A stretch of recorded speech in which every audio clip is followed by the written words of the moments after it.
Bonjour à toutes, bonjour à tous, merci de m'écouter. Alors, cet épisode de Passion Immo va essayer de répondre à une question cruciale. Est-ce qu'il est opportun en 2022 de se lancer en immobilier ? Alors, quelle que soit la forme, sous une forme de salariat, sous une forme d'agent commercial, donc indépendant.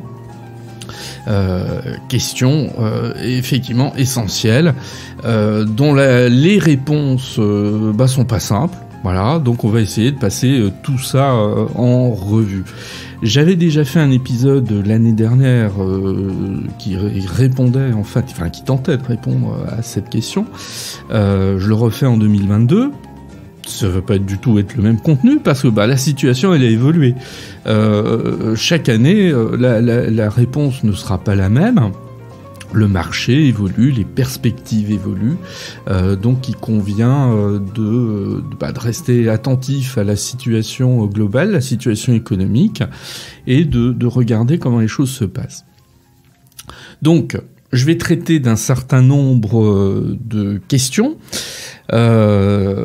Il est possible de prolonger le débat en dehors de l'épisode, c'est-à-dire qu'il est possible de me contacter sur mon site internet www.nicolier.org, Nicolier N-I-C-O-L-I-E-R.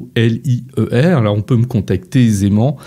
On peut aussi me contacter sur mon profil LinkedIn, pareil, au nom de Nicolier Eric. Je répondrai évidemment en toute simplicité et très gentiment à vos questions qui seraient dans le cadre de cet épisode. Est-il opportun de se lancer en immobilier ? Alors, cette question, oui, bien sûr, il y a de bonnes raisons de devenir agent commercial, notamment en 2022. C'est un secteur qui recrute beaucoup, voilà. Là-dessus, il y a une demande extrêmement forte de la part des agences immobilières pour recruter de nouveaux collaborateurs dans le domaine de la transaction. Alors dans d'autres domaines, la gestion notamment, mais c'est pas le sujet aujourd'hui. C'est intéressant parce que beaucoup, et on le voit bien notamment depuis la crise sanitaire, il y a un certain nombre de personnes qui s'interrogent sur leur manière de travailler. Beaucoup souhaitent devenir indépendants, développer une activité indépendante, et c'est vrai que quand on voit le dynamisme du secteur de l'immobilier, on s'interroge tout à fait légitimement de savoir si on pourrait ne pas y faire sa place. Il y a aussi un avantage à travailler en immobilier. C'est un type d'activité où, quand on rencontre des clients, en général, ils sont dans des situations plutôt heureuses de leur existence. Ils vont acheter un appartement ou une maison parce qu'ils attendent une naissance. Ils vont acheter un appartement plus grand parce qu'éventuellement ils vont se marier, etc. Bon, c'est très très souvent quand même que les gens qui poussent la porte d'une agence immobilière, qui contactent un agent commercial, ils ont un projet de vie, parce que finalement l'immobilier c'est un projet de vie. Alors tous les métiers ne sont pas propices à rencontrer des personnes extrêmement motivées par un projet de vie et qui vivent cette situation de manière plutôt heureuse. Voilà. Donc tout ça allié fait qu'il y a quand même de bonnes raisons de devenir agent commercial. Est-ce qu'on peut rentrer en immobilier alors qu'on n'est pas du tout dans ce secteur d'activité ? C'est une question qui revient souvent. Alors là, je réponds très clairement oui, évidemment. Alors là, je vais pas donner en pâture des noms, mais j'ai des noms en tête de personnes que je connais qui viennent pas du tout de là. Je pense à un tel qui était serveur. Voilà. Je pense à tel autre qui vendait des automobiles. Je pense à tel autre qui travaillait dans le domaine pharmaceutique. Bon, ces 3 exemples que j'ai en tête, ce sont des reconversions totalement réussies. Ce sont des personnes qui, à un moment donné, étaient dans un métier qui n'avait strictement rien à voir avec l'immobilier, qui se sont dit « mais pourquoi pas moi ?» Et finalement, ce « pourquoi pas moi » s'est transformé en leur activité, et ceux auxquels je pense là depuis déjà maintenant un paquet d'années, et ils y ont fait tout à fait leur place. Donc oui, il y a des possibilités à ce niveau-là. Pourquoi j'insiste beaucoup sur l'agent commercial en immobilier ? Parce que c'est le modèle dominant. Jusqu'à la crise de 2008 environ, les agences immobilières avaient dans leurs équipes beaucoup, voire principalement, des négociateurs salariés, c'est-à-dire des personnes qui avaient été recrutées en contrat à durée indéterminée, donc qui étaient des salariés en bonne et due forme de ces agences. La crise de 2008, elle a frappé très durement l'activité immobilière, et c'est vrai qu'à partir de 2008, les agences immobilières ont changé quand même de modèle économique. Elles sont passées en fait à un mode d'organisation où il y a aujourd'hui dans le secteur de la transaction quand même davantage d'agents commerciaux indépendants. Et ces agents commerciaux indépendants, ce sont, comme son nom l'indique, des indépendants. Ils ne sont pas salariés. Ils vont en fait travailler dans le cadre d'un contrat d'agent commercial avec l'agence. Ils vont facturer leurs honoraires à l'agence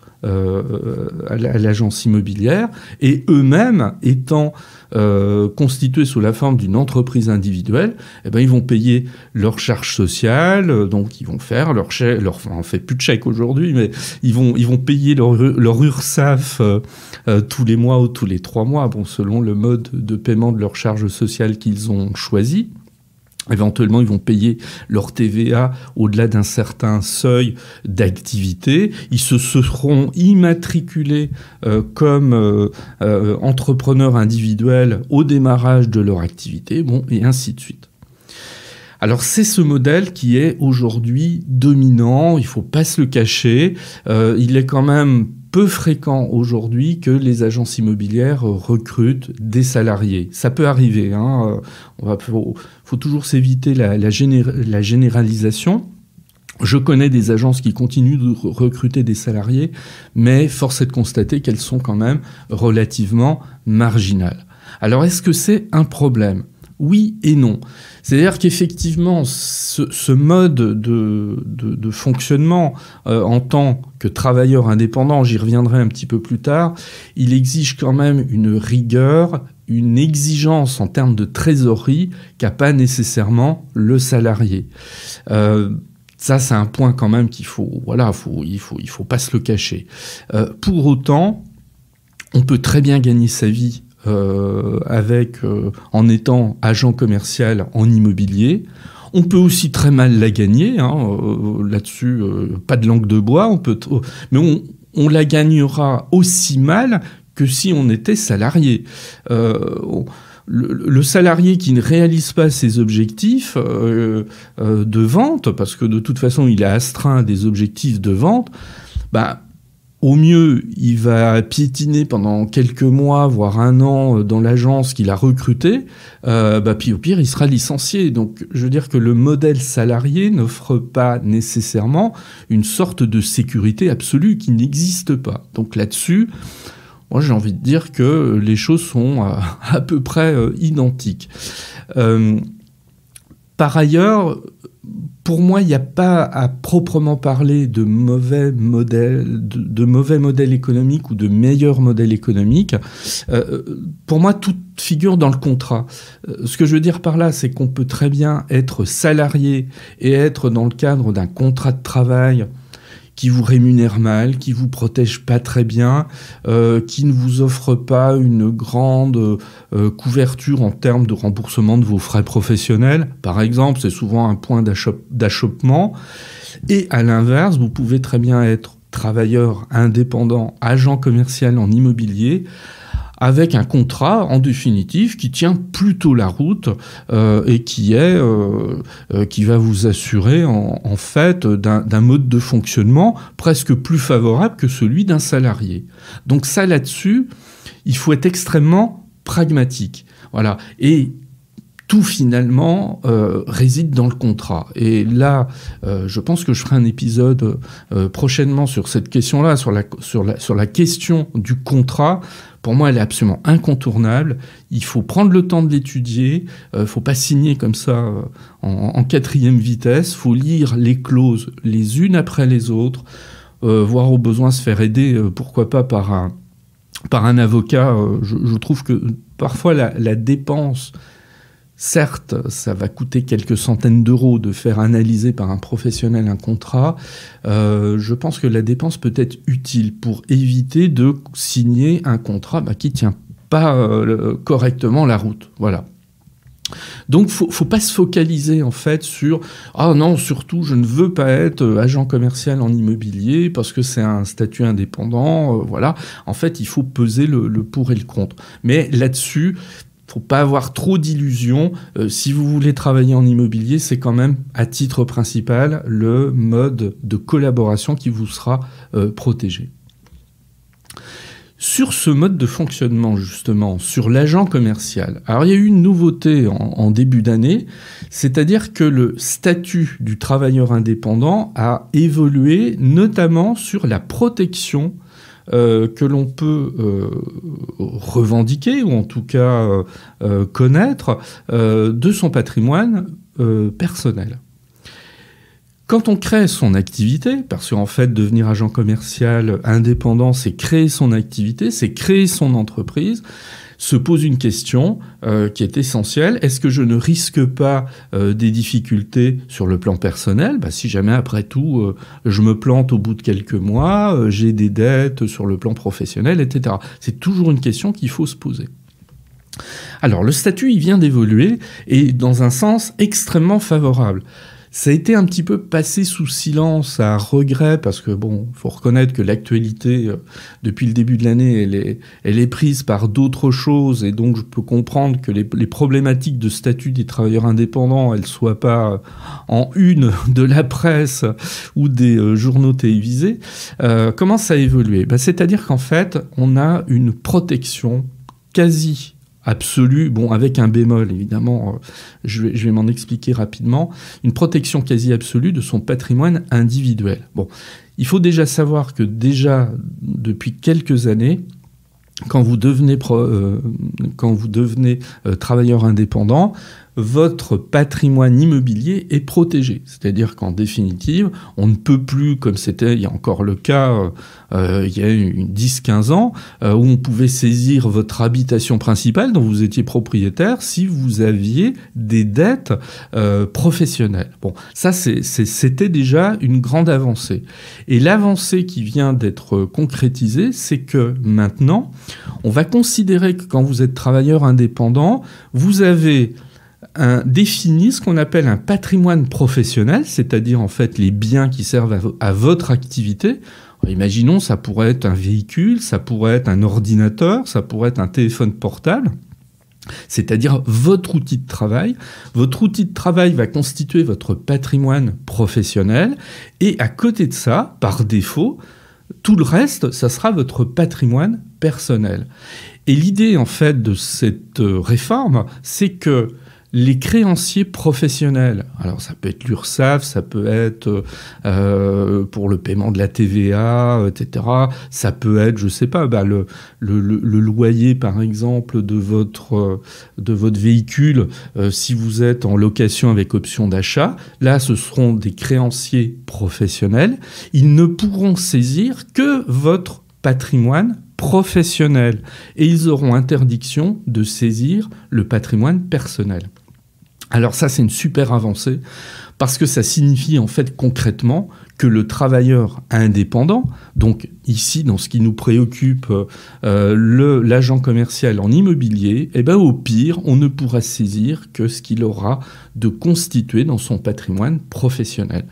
Alors ça, pourquoi je dis que c'est une super avancée ? Parce que ça minimise très fortement le risque que l'on prend, le risque sur son patrimoine, le risque financier que l'on va prendre si on s'engage dans ce type d'activité.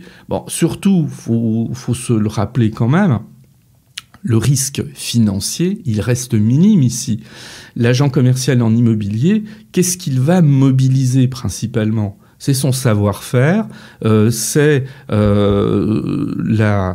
sa capacité à conseiller, à mettre ensemble un vendeur et un acquéreur. Bon, c'est l'essence même du métier. En aucun cas, il achète des stocks, il fait de la transformation. On n'est pas du tout dans ce registre-là. Donc, il ne mobilise pas, a priori, des sommes extrêmement importantes au départ. Donc ça, c'est la nouveauté de 2022 et je pense qu'il faut vraiment la souligner parce qu'en fait, on prendra peu de risques financiers en s'engageant dans cette activité. Maintenant, si on s'intéresse à l'activité immobilière à proprement parler. Alors, on sort d'une année 2021 absolument exceptionnelle. Pourquoi ? Parce qu'on a atteint quasiment le 1 200 000 transactions dans l'ancien en 2021. C'est un record. C'est vraiment le record historique. On n'a jamais eu l'équivalent. 2020 était déjà une très bonne année. 2019 l'était. En fait, en gros, depuis 5-6 ans, on est quand même dans un volume de transactions immobilières qui n'a jamais été rencontré par le passé. Il faut vous dire une chose, c'est qu'un volume moyen de transactions sur une année qui est très correct, c'est 800 000. Voilà, on est toujours parti du principe que quand on est à environ 800 000 transactions, c'est bien. Oh bah alors, en 2021, on était 400 000 au-delà de ce seuil, vous voyez, ce seuil un peu moyen de 800 000. Et pour donner un ordre de grandeur, pendant la crise de 2008, à la suite de la crise de 2008, le volume annuel de transactions était descendu à un peu plus de 500 000, ce qui était mauvais, ce qui était très mauvais. Donc vous voyez, en fait, si je vous donne là, comme ça d'une fourchette, on a pu descendre bas aux alentours de 500 000 transactions dans l'ancien à l'année 2008. 2021, on était à 1 200 000. Bon. Maintenant, la question qui se pose, c'est est-ce que... Alors, oui, j'ai oublié de dire, c'est que, évidemment, quand vous avez un tel volume de transactions dans l'année, il y a besoin d'intermédiaires. Les intermédiaires qui vont faire le lien entre les agents immobiliers, les vendeurs et les acquéreurs. Bon, plus il y a un volume de transactions important et plus il y a de travail pour ceux qui font le lien entre les vendeurs et les acquéreurs. Bon, ça, c'est un petit peu logique. Surtout qu'il faut rappeler une chose. Contrairement à une idée reçue, la vente entre particuliers, bien sûr, elle se fait. Ce n'est absolument pas le mode de transaction majoritaire. Aujourd'hui en France, environ 60 à 70%, on est plus proche de 70% des ventes passent par une agence immobilière. Bon, pour tout un tas de raisons. C'est plus simple, c'est plus sécurisant, et très sincèrement, vous avez beaucoup de particuliers qui parfois se disent « Oh, je vais me passer de l'agent immobilier, je vais me passer d'un agent commercial, je peux faire moi-même ». Puis en fait, au bout de 2-3 mois, ils se rendent compte que ouais, le boulot, il n'est pas si facile que ça quand même. Hein. Quand on a quand quelqu'un vous appelle et puis qu'il veut venir visiter votre maison, bon, finalement, au dernier moment, il vient pas, il vous prévient pas, alors vous êtes organisé pour ça. L'acquéreur, c'est la première fois qu'il fait une acquisition, alors il vous pose des questions un petit peu techniques sur le plan juridique, etc. Ah oui, qu'est-ce qui va se passer? Puis le compromis, c'est quoi? Ah bah, puis vous, en tant que particulier, vous savez pas nécessairement y répondre. Bon, puis moi, j'en reviens toujours à un truc fondamental. Quand on vend sa maison, quand on vend son appartement, souvent on vit encore dedans, est-ce qu'on a envie que le moindre inconnu vous appelle et vienne visiter votre appart, votre maison, avec tout ce qu'il contient? Je suis pas convaincu du truc. Et ici, un agent immobilier, un agent commercial qui fait visiter à votre place, au moins c'est un filtre que je trouve presque incontournable, en tout cas selon moi, c'est un filtre pour éviter que n'importe qui, comme ça, vienne chez vous. Bon, tout ça pour dire qu'effectivement, on a quand même très majoritairement en France des transactions qui se font par l'intermédiaire des agents immobiliers et de leurs collaborateurs. Et puis, deuxièmement, même ceux qui vont sur la vente entre particuliers, souvent, au bout d'un moment, ils reviennent un peu en arrière et puis finalement, je vais passer quand même par une agence immobilière. Donc, vous voyez que y a largement de quoi faire. Alors maintenant, la question qui est quand même évidente, est-ce que ces bonnes années qu'on vient de vivre, est-ce qu'elles vont se perdurer en 2022 ? Parce que ça renvoie évidemment à notre question de départ. Est-ce qu'il est opportun en 2022 de se lancer en immobilier ? Bon, alors c'est quoi les tendances ? Alors les tendances, en fait, en 2022 sont les suivantes. Parce que là, en fait, les chiffres, on les connaît depuis 10 jours, où on a un recul sur le premier trimestre 2022. Qu'est-ce qu'on voit ? On voit que le marché de la transaction reste encore très dynamique. Il est en légère baisse, ce qui peut sembler quelque part très logique.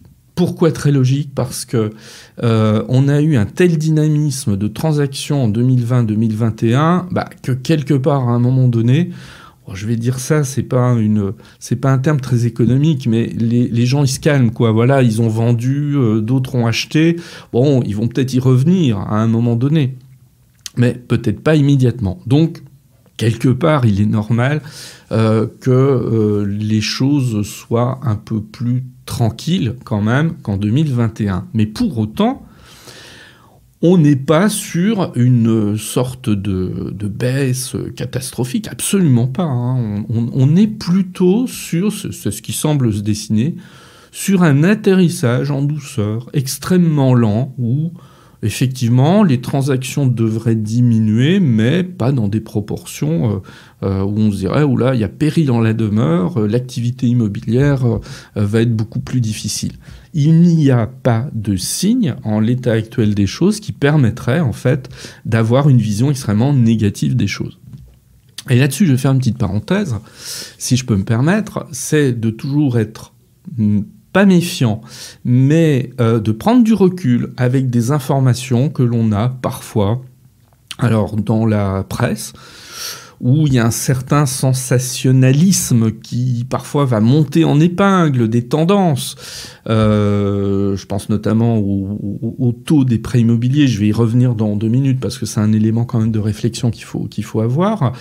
Ou voire pire. Alors je vais citer personne, mais je suis tombé il y a la semaine dernière sur une vidéo YouTube d'un spécialiste, mais je vais mettre des guillemets quand même, d'un spécialiste en patrimoine qui s'exprime de temps en temps dans la presse nationale, écrite ou télévisuelle, et qui lui prophétise carrément une chute importante des prix de l'immobilier en 2022. Alors moi, ce genre de personnage me laisse parfois sceptique parce que lui, en l'occurrence, avait déjà prévu la même chose en 2020. Ça, c'est pas du tout produit. Voilà. Alors, c'est vrai que quelqu'un qui va prédire l'apocalypse tous les ans, un jour, il se trompera pas. Hein, c'est très clair. Si moi, je me lève le matin et que je dis tous les matins, aujourd'hui, je prévois qu'il va y avoir une tornade dans le monde, peut-être qu'une bonne partie de mes prédictions ne tomberont pas, puis un jour, ah oui, tiens, effectivement, la tornade, elle va se produire, et on dira, ah ben oui, mais il avait, effectivement, il avait prédit la catastrophe. Sauf qu'on a oublié tous les jours où je me suis planté. Donc il faut faire attention à ce genre de propos. Moi qui ai un petit peu l'habitude de lire beaucoup la presse, de m'intéresser au point de vue des uns et des autres, spécialistes, experts, etc., je prends beaucoup de recul avec tout ça. Ça ne veut pas dire qu'il faut s'en désintéresser, c'est une source d'information, mais donc attention. Donc j'insiste bien, il n'y a pas aujourd'hui en mai 2022 de raisons particulières de s'inquiéter. Mais il y a un mais quand même. Voilà, moi je suis extrêmement pragmatique quand j'observe les choses. Le mais, c'est du côté de la remontée des taux d'intérêt. Alors, si vous voulez en savoir plus, dans mon tout dernier épisode, j'avais traité de cette question-là. Voilà, les taux d'intérêt faibles en immobilier, c'est fini. Vous pouvez aller l'écouter si vous avez envie. En résumé, qu'est-ce que je disais ? Je disais simplement qu'effectivement, les taux d'intérêt remontent. Ils sont portés par un retour de l'inflation. Et que la conséquence de ça, si les taux remontent, pour les emprunteurs, il est plus difficile d'emprunter. Donc, si les emprunteurs ont plus de difficultés à emprunter, ils ont plus de difficultés à acheter. Et donc, on commence à voir un certain nombre de candidats à l'acquisition qui se voient fermer la porte des banques. Bon. Mais... vous voyez, je mets beaucoup de nuances dans tout ça. On n'assiste pas à une sorte de reflux total de la part des banques qui, d'un seul coup, seraient en train de fermer les robinets du crédit, détruisant complètement le marché de la transaction immobilière. Il n'y a rien de tout cela aujourd'hui. Certes, et c'est un petit peu là où... ce qui se dit parfois dans la presse m'embête. On prend effectivement, on met en avant un certain nombre de dossiers qui sont aujourd'hui effectivement refusés alors qu'ils ne l'auraient pas été il y a quelques mois. Une hirondelle ne fait pas toujours le printemps. C'est pas parce qu'on a quelques dossiers que pour autant c'est une sorte de reflux général. Non, les banques continuent de jouer le jeu, elles continuent de prêter. Certes, elles le font avec un peu plus d'attention, d'autant plus que les taux remontent. Voilà. Alors qu'est-ce que ça signifie ? Pourquoi je parle de ça ici ? Parce que effectivement, c'est un petit peu la crainte qu'on peut avoir en 2022. Donc en 2023 aussi par conséquence. Faut raisonner quand même sur le moyen terme. La crainte qu'on peut avoir, c'est qu'effectivement la demande de la part des acquéreurs pourrait diminuer un petit peu du fait de ce resserrement des conditions d'octroi du crédit et de l'augmentation des taux. Donc ça, faut le regarder avec attention. Pour autant, je vais conclure sur cette partie-là. Pour autant, il n'y a rien, je l'ai déjà dit, il n'y a rien qui pourrait susciter de l'inquiétude, en fait, sur les marchés de l'immobilier. Donc ça veut dire, en fait, pour les mois qui viennent, il y a toujours de l'activité. Voilà, il n'y a pas de signe négatif qui nous ferait craindre quoi que ce soit. On n'est pas dans la situation de la crise de 2008. Pour donner un parallèle, on en est même très très loin. Du fait de cette activité, la question, est-ce que les agences immobilières ont toujours besoin de recruter ? Alors on pourrait se dire, les agences immobilières ont beaucoup recruté ces dernières années et donc leurs équipes sont constituées. C'est vrai, mais ce n'est vrai qu'en partie, et qu'en partie seulement. Parce qu'il y a un turnover. Il y a un turnover qui est assez important dans ce métier, parce que c'est un métier qui est difficile. J'y reviendrai là encore. Plus difficile que parfois les gens l'imaginent. Moi, je suis frappé de voir, et c'est vrai que quand je suis face à des personnes qui veulent rentrer dans le domaine de l'immobilier et qui n'en font pas partie, je leur demande, qu'est-ce qui vous a motivé ? Souvent, on me cite les émissions de Stéphane Plaza. Alors, j'ai rien contre Stéphane Plaza, mais il ne faut jamais oublier une chose, ce sont des émissions de divertissement. Scénarisées. C'est-à-dire que on va y présenter seulement le très bon côté des choses. Stéphane Plaza, il rigole, il plaisante avec ses clients, il les tutoie, il tombe dans une piscine parce qu'il fait le maladroit, parce que je ne le connais pas, je ne pense pas qu'il soit aussi maladroit qu'il le présente quand il fait ses émissions. Le type est très sympathique, etc. L'immobilier, ça peut être ça, mais c'est pas vraiment ça. Et parfois, il y a des personnes qui tombent un petit peu de l'armoire en voyant la réalité du métier, parce que le métier n'est pas si drôle qu'on pourrait l'imaginer. Et donc, il y a des gens qui, d'eux-mêmes, au bout de quelques mois, se disent non, c'était pas fait pour moi. En définitive, c'est quand même plus difficile que j'imaginais. Et de ce fait, il y a un turnover qui est non négligeable. Donc les équipes, elles tournent. Voilà, les équipes, elles tournent. Et moi, c'est la réponse que je fais toujours. Il y a toujours de la place pour des gens extrêmement motivés. Vraiment. Ça, là encore, c'est une réalité. Et pour en discuter très souvent avec des agences immobilières, auprès desquelles je fais par exemple des formations, avec lesquelles je peux travailler régulièrement, elles se plaignent très souvent d'une difficulté à recruter des candidats sérieux, rigoureux, qui tiennent la route, etc. Il y a une vraie... Voilà, faut pas imaginer que à partir du moment où vous souhaitez recruter quand vous êtes une agence immobilière, que c'est aussi simple que ça. C'est assez compliqué quand même de trouver de bons collaborateurs avec lesquels on aura envie de travailler. Alors justement, que sont les qualités demandées pour travailler en immobilier, pour être notamment agent commercial en immobilier? Alors moi, j'en vois plusieurs. Bon, ma liste n'est pas exhaustive, hein, ça mériterait là encore un peu plus de développement, mais je pense que ça peut être utile de vous interroger par rapport à ces qualités que je vais mettre en avant, en tout cas ces caractères, savoir si vous les avez ou pas, et puis se positionner par rapport à ça. Bon, première qualité qui pour moi est essentielle, c'est la rigueur. C'est pas et là je suis un petit peu divergent par rapport à la vision de l'immobilier vue dans les émissions de Stéphane Plaza. Alors je dis pas qu'il n'est pas rigoureux, mais c'est pas tout à fait l'image qui s'en dégage. C'est plutôt l'image cool, sympathique, etc. Bon, non, ça demande beaucoup de rigueur pour gérer les rendez-vous, pour gérer les dates de signature, je sais pas moi, du compromis de vente, pour gérer les relations avec le notaire, pour recueillir les offres d'achat, les transmettre aux vendeurs, etc. Bon, il faut une bonne organisation. Ça, c'est la deuxième caractéristique. Mais rigueur et organisation, ça va ensemble.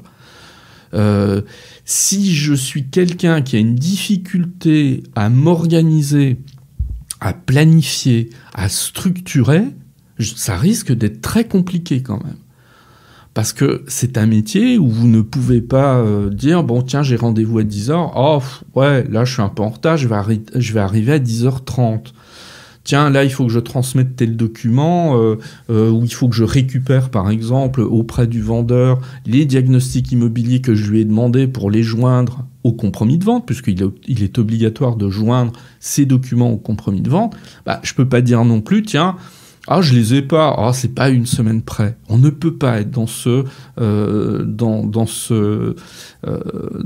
mode de travail. C'est pas possible. Troisième élément qu'il faut avoir en tête, que je trouve trop souvent négligé là encore, le réseau. Bon, ça c'est presque la clé, le réseau. Bon, c'est quoi un réseau ? Un réseau, c'est pas nécessairement avoir un carnet d'adresses avec 10 000 personnes ou avoir un profil Facebook ou LinkedIn avec 5 000 followers ou amis. Non, c'est pas ça un réseau. Mais un réseau, c'est pas non plus uniquement tiens, il y a la tante Alice qui a décidé de vendre sa maison. Ah, chouette, elle va sûrement me confier son mandat de vente. C'est bien, mais vous n'aurez pas une tante Alice toutes les semaines qui viendra vous apporter un mandat de vente. Et là, ça aussi, c'est un point que j'ai parfois rencontré. Des gens très motivés, rigoureux, organisés, qui ont le potentiel de récupérer des mandats de vente, je sais pas moi, auprès du frère, auprès de l'oncle, auprès de la grand-mère, et qui se disent « Ah tiens, mais finalement, c'est pas si compliqué de trouver des biens à vendre. » Je trouve que là, il y a une forme d'illusion. Il y a un gouffre parfois entre vendre les biens de son entourage familial, je pense qu'on est tous capables de le faire plus ou moins, et aller au-devant d'une prise de mandat, c'est-à-dire récupérer des mandats de vente auprès de gens qu'on ne connaît pas nécessairement dans un premier temps.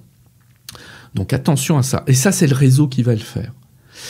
Il est très clair quand on voit les agents immobiliers ou les négociateurs ou les agents commerciaux qui ont du métier, qui sont dans le métier depuis 10-15 ans, c'est leur réseau qui fait tout à un moment donné. C'est l'ancien vendeur pour lequel ils ont vendu le bien il y a 7-8 ans, qui se souviennent d'eux parce que ça s'était super bien passé. Entre-temps, ils ont racheté une maison, ils veulent la vendre. Ah bah tiens, ils se rappellent de lui et ils l'appellent. Tiens, vous vous souvenez de moi, vous m'aviez vendu ma maison il y a 8 ans, j'aimerais bien qu'on refasse affaire encore. C'est la personne qu'ils vont rencontrer éventuellement à une soirée professionnelle.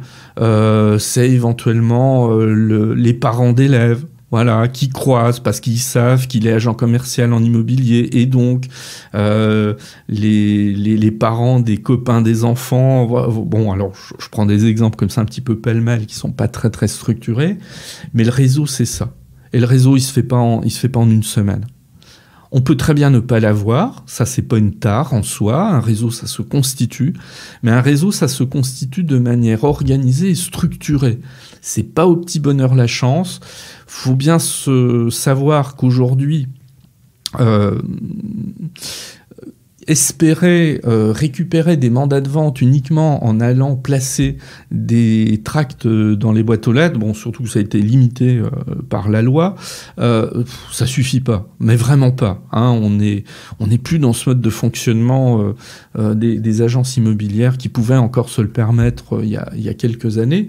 Non, c'est un petit peu plus compliqué que ça.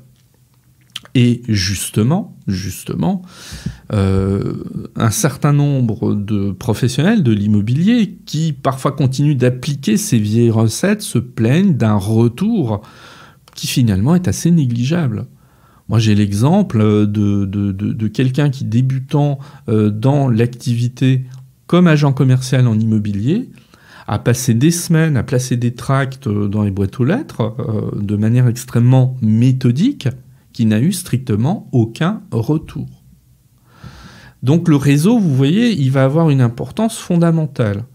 Alors, comme je viens de le dire, on peut très bien ne pas l'avoir au départ, mais il faut s'interroger. Est-ce que j'ai la capacité à développer un réseau? Est-ce que j'en ai l'envie? C'est pas toujours un truc spécialement facile. Ça peut être ingrat aussi de développer un réseau.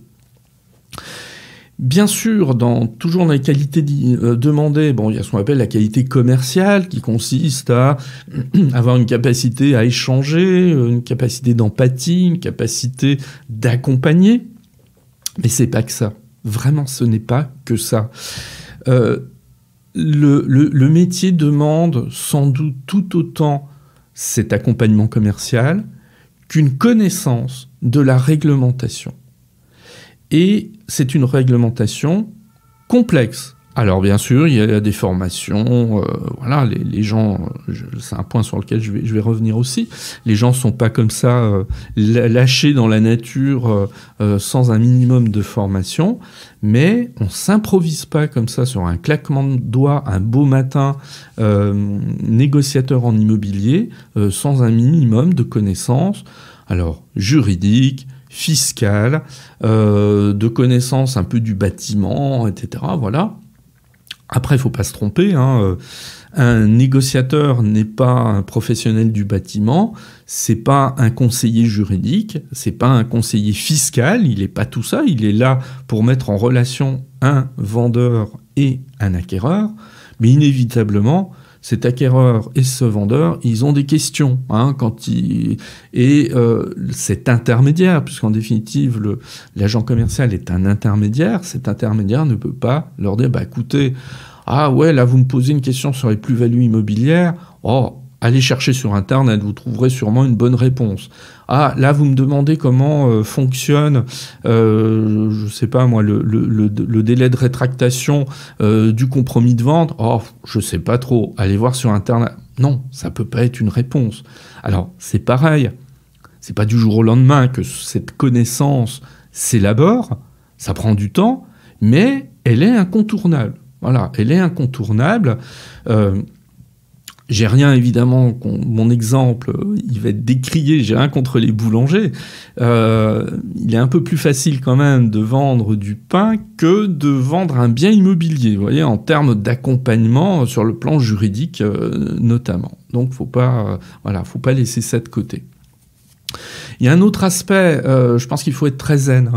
Alors, pourquoi je dis très zen ? J'en reviens à Plaza, cette impression de facilité qui peut se dégager de ces émissions. Attention, c'est pas toujours la réalité. Vous allez vous faire engueuler par les gens qui sont un peu exigeants, qui veulent des réponses immédiates. Vous allez des fois vous faire insulter. Ah oui, tout à fait. Quand vous faites la pige, qu'est-ce que c'est faire la pige ? C'est essayer de convaincre des gens qui ont décidé de vendre sans intermédiaire. Donc, entre particuliers, vous allez essayer de les convaincre de venir à vous et de vous confier un mandat de vente en leur expliquant que c'est peut-être mieux de vous confier un mandat plutôt que de vendre par eux-mêmes. Bon, les gens, ils ont peut-être pas envie, très souvent, qu'on les embête à les appeler. Vous allez être le 10e à appeler, donc ça les gonfle, etc. Ils sont pas nécessairement aimables. Bon, donc, je vais prendre là encore un exemple. Vous avez tout ficelé depuis le début. Vous êtes dans une transaction qui se passe bien. Vous avez le rendez-vous chez le notaire qui est prévu. Le rendez-vous chez le notaire, il est prévu, par exemple, je sais pas moi, un mardi matin à 10h. L'acquéreur, il est là, le mardi matin à 10h, et le vendeur vient pas. Je dis ça parce que moi, je l'ai vécu à titre personnel, voilà, en tant qu'acquéreur. Et puis quand l'agent immobilier l'appelle, il dit « Ah ben non, mais je viens plus, j'ai décidé de ne plus vendre. » Bon, là, je peux vous dire que l'acquéreur, il se retourne un peu du côté de son agent immobilier en disant « Mais c'est quoi ce bazar ? Attendez, vous n'aviez pas prévu le coup, etc. » Bon, ça arrive pas tout le temps. Mais simplement, faut rester un peu stoïque par rapport à des situations qu'on n'avait pas nécessairement envisagées au départ. Voilà. Et là, on est un peu à contre-courant, vous voyez, de l'image que l'on peut avoir. Dans tous les cas, il faut mettre à plat tout ça. Vous voyez, c'est un peu ce que je viens de faire là en une dizaine de minutes. Se poser des questions sur ma capacité ou pas. Si on l'a pas, on fait pas. Et je pense qu'il n'y a strictement aucun problème de ne pas s'engager dans une profession parce qu'en définitive, on estime qu'on n'a pas les qualités nécessaires. On fera autre chose, voilà. Mais quelque chose qui sera peut-être plus conforme en définitive à son projet de vie professionnelle. Faut bien réfléchir, faut poser toutes les questions bien à plat, et je trouve plutôt intéressant dans ces cas-là d'échanger avec des personnes extérieures. Parce qu'on n'est pas toujours les mieux placés pour apprécier ses qualités, ses défauts, ses atouts, ses faiblesses, et c'est bien de se confronter aussi au regard des autres pour essayer de voir si on est le mieux à même de le faire. Je trouve intéressant de contacter des agents commerciaux en exercice. J'en connais peu qui n'accepteront pas, si vous les contactez très gentiment, peut-être de vous accorder 20 minutes de leur temps au téléphone, autour d'un café, je sais pas, pour un peu discuter du métier. C'est intéressant. Faut jamais oublier un truc non plus quand on veut devenir agent commercial en immobilier, on crée son entreprise. Et alors là, c'est un petit peu le formateur accompagnateur qui s'exprime, puisque je le fais très souvent, ça, d'accompagner des personnes qui sont en phase de reconversion professionnelle et qui veulent travailler en immobilier. Et quand j'aborde la question entrepreneuriale, la question du statut, la question du paiement des charges sociales, le paiement de la TVA, etc., certains tombent des nues. Ah ouais, il y a ça à payer, il y a ça à faire, il y a telle démarche à faire. Et dans ces cas-là, j'ai envie je leur dis pas de cette manière, mais oui, mon vieux, t'es en train de créer ton entreprise là, ne l'oublie pas. Donc attention à ça. Ça veut dire en fait, il y a une gestion. Alors c'est pas une gestion délirante, voilà, c'est pas une gestion délirante parce que L'agent commercial en immobilier, qu'est-ce qu'il fait? Il va émettre des factures auprès de son agence immobilière. Il en fait peut-être une par mois, qui globalise en fait les ventes qu'il a réalisées. Donc ouais, il en fait une dizaine dans l'année. Hein. Il n'est pas toujours en train de facturer. C'est pas du tout ça. Il y a la nécessité de la trésorerie. Alors ça, c'est le point quand même crucial. Qu'est-ce que je veux dire par là? Je vais prendre 2 exemples qui n'ont évidemment rien à voir. Vous êtes vendeur automobile. Vous avez un client qui vient à vous, alors bon, sauf en ce moment où les délais sont extrêmement longs, mais bon, on va dire dans un temps normal. Vous vendez une voiture, la voiture, allez, on va dire en un mois, elle est vendue. Vous touchez votre com, etc. Et donc, vous avez un retour quand même en tant que vendeur plutôt rapide. C'est pas nécessairement le cas en immobilier. Vous rentrez un mandat, vous ne toucherez en fait une commission, bon, moi je préfère utiliser le terme d'honoraire, vous ne toucherez des honoraires que quand l'agence immobilière pour laquelle vous travaillez aura elle-même touché ses honoraires. Or, elle ne les touchera que quand la vente aura été réalisée. Le délai moyen d'une vente aujourd'hui, à partir du moment où on a trouvé un acquéreur, c'est 3 mois, à peu près. Bon, il y a plus ou moins, ça dépend. Donc, il peut s'écouler 4, 5, 6 mois entre le moment où vous commencez de travailler sur un bien immobilier et le moment où vous allez rentrer effectivement les honoraires liés à cette vente. C'est long. Donc il faut avoir de la trésorerie en attente. Ça, c'est un aspect aussi qu'il faut ici prendre en compte.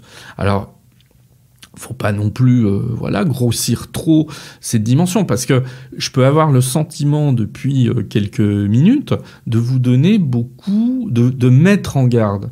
Moi j'ai un principe, je préfère mettre en garde plutôt que de dire attention, tout est génial, tout est parfait, vous allez vous embarquer dans un métier facile. Moi je préfère dire presque le contraire et que chacun réfléchisse en toute objectivité, mette à plat, comme je l'ai dit précédemment, tout ça pour prendre des décisions en toute connaissance de cause. Pour autant, moi je pense que quelqu'un qui veut travailler en immobilier doit avoir des attentes à l'égard de l'agence pour laquelle il va travailler. C'est normal. Il faut que ce soit un partenariat gagnant-gagnant. Tout le monde doit y gagner. L'agence immobilière de recruter quelqu'un de rigoureux, correct, dynamique, etc. Et recruter, en l'occurrence l'agent commercial, il doit y trouver son compte aussi. Alors, moi, ça passe par 2-3 choses. La première, c'est un contrat d'agent commercial clair. J'en ai dit un peu quelques mots tout à l'heure. Pour moi, c'est essentiel. Il faut l'éplucher, ce contrat. Il ne faut pas se contenter d'une lecture rapide et de signer. Parce que j'estime que l'agent immobilier, il a une bonne tête. Je signe direct. Non, oui, il a peut-être une bonne tête, mais les affaires, c'est pas que sur la bonne tête des gens. C'est aussi la qualité du contrat. Bon. Et un autre point, où la question est, je trouve, pas assez posée. Je viens bosser avec vous, c'est-à-dire moi je veux être agent commercial, je suis en discussion avec une agence immobilière, mais il faut poser une question. Qu'est-ce que vous allez m'apporter en termes de formation, d'accompagnement dans un premier temps? La question elle est cruciale ici, parce que si vous pensez que vous allez être jeté un peu comme ça, en pâture, sans aucune formation, parce que vous avez vu 2-3 émissions à la télé, vous avez écouté 2-3 podcasts de Passion Immo ou d'autres, non, ça suffira pas. Donc là, de la part de l'agence, il doit y avoir une volonté de formation et d'accompagnement qui est claire. Là-dessus, il faut être très lucide. Les grands groupes ont dans leur culture, ont ancré cette exigence de formation. Ils font de la formation auprès de leurs agents commerciaux. En ce moment, par exemple, je ne fais pas de la pub pour Orpi particulièrement, simplement je suis un groupe d'agents commerciaux Orpi qui fait une VAE, donc des personnes, des hommes et des femmes qui sont agents commerciaux depuis pas mal d'années déjà. Je me rends compte à quel point ils ont un accompagnement extrêmement rigoureux. Et ils en sont très heureux, en fait. Voilà. Donc, les grands groupes ont plutôt cette habitude. Par contre, du côté des agences indépendantes, c'est contrasté. Voilà. Là encore, je ne veux pas faire la langue de bois. Vous avez des agences indépendantes qui font un boulot absolument formidable, qui accompagnent vraiment les gens qu'elles recrutent, qui vont leur faire de la formation, qui vont les aider, qui vont être avec eux pendant quelques semaines, pas les laisser comme ça libres et sans être conseillés en fait dans leurs premiers pas. Il y a des agences indépendantes qui font un boulot énorme. Et il y en a d'autres, on ne va pas se cacher, c'est effort minimum. C'est-à-dire qu'en fait, de leur point de vue, leur agent commercial, il doit être opérationnel du jour où il signe son contrat. S'il ne fait pas l'affaire, c'est pas grave, j'en prendrai un autre. Bon, c'est pas majoritaire, cette manière de fonctionner, mais je l'ai parfois rencontré. Tout se noue quand même au cours de l'entretien entre l'agent commercial et l'agence. Et vous voyez, il y a des questions à poser ici sur ce que l'agence va apporter à l'agent commercial. Et il ne faut pas avoir peur de poser ces questions. Vous allez leur apporter votre temps, votre énergie, votre dynamisme, votre rigueur, votre organisation. Question, qu'est-ce que l'agence va apporter en retour pour m'aider dans ma tâche? Bien, alors j'ai fait un peu le tour de cette question. Cela dit, vous voyez, sur l'opportunité de travailler en immobilier en 2022, oui, clairement, il y a toujours de l'opportunité à travailler en immobilier. Si vous avez envie, allez-y. En tout cas, intéressez-vous à l'immobilier, il y a de la place pour vous, mais vous voyez que au travers de cet épisode, j'ai essayé de décrypter et de vous aider en définitive à vous poser des bonnes questions auprès des recruteurs pour au moins mettre les choses à plat et vous interroger de manière extrêmement pragmatique si ça vaut le coup pour vous, en fait, éventuellement de sauter le pas. Alors, et avant de terminer cet épisode, je voudrais vous renvoyer sur des épisodes antérieurs que j'ai réalisés. Il y en a 3 qui peuvent vous intéresser. Alors, il y a le 3e épisode que j'avais réalisé où j'avais interviewé Marie Etchari. Marie Etchari, elle devenait agent commercial au moment où j'avais réalisé l'interview. En plein début du Covid, premier confinement. Alors vous allez me dire, c'est un peu ancien. Oui et non, parce que c'était très intéressant de voir quelle avait été sa démarche d'activité, alors que, quelque part, le ciel lui tombait sur la tête. La pauvre Marie, elle venait de terminer sa formation. J'avais accompagné en fait cette formation, c'est comme ça que j'avais fait sa connaissance. La pauvre Marie, le ciel lui tombait sur la tête avec le confinement, et il n'y avait rien de pire pour démarrer une activité. Bon, 2 ans après, Marie, son activité, elle tient la route, elle travaille toujours et elle en est plutôt très contente. Bon, dans cet épisode, on voyait un petit peu quelles étaient ses difficultés. J'ai un autre épisode, c'est le 22e, j'ai numéroté précisément les choses. Bon, faut aller fouiller un petit peu dans les anciens épisodes. Il y a un épisode qui s'appelait Agent commercial en immobilier, un parcours semé d'embûches, avec Virginie. Alors Virginie, c'est aussi quelqu'un que j'avais eu en formation, qui avait décidé de s'installer, qui est toujours en activité, qui avait décidé de s'installer comme agent commercial en immobilier dans le sud de la France. Et qui, elle, raconte que ça n'a pas été si simple. Et elle explique un peu tout ça. Problème de contrat, problème d'accompagnement avec une première agence, etc. Et là encore, c'est intéressant. En fait, ce qui est intéressant, c'est quand les gens se dévoilent et ils vous expliquent pas comme ça les choses en disant « ouais, tout est bien, tout est génial, etc. » Bon, moi, je me méfie toujours des gens qui ne renvoient qu'une image extrêmement positive parce que bon, la vie, c'est du positif, c'est du négatif, c'est un peu plus compliqué que ça. Et Virginie, elle parlait absolument sans langue de bois de ses difficultés. Et cet épisode peut vous être très intéressant, justement, si vous voulez vous poser des questions par rapport au métier.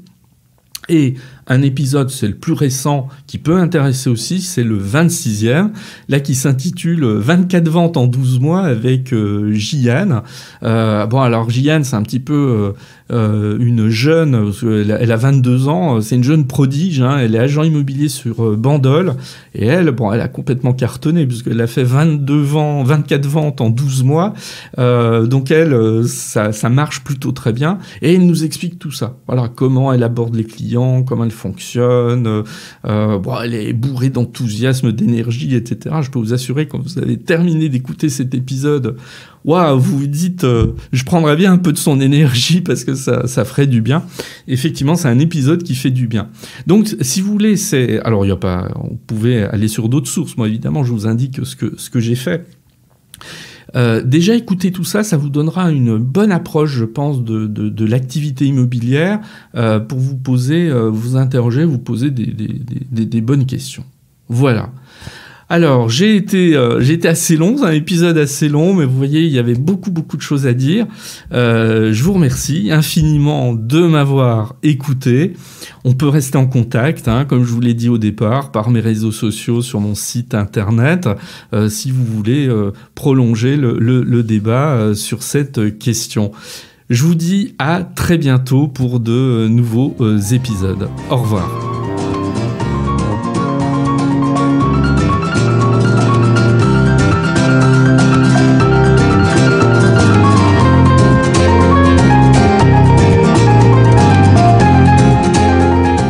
Merci de m'avoir écouté. Vous pouvez me retrouver sur mon site internet www.nicolier.org. Il est possible aussi de me suivre ou de me contacter sur LinkedIn, Eric Nicolier tout attaché. Et puis vous pouvez aussi me soutenir en vous abonnant à Passion Immo sur Apple Podcasts, mais aussi sur les principales plateformes de podcast. Je vous dis à très bientôt.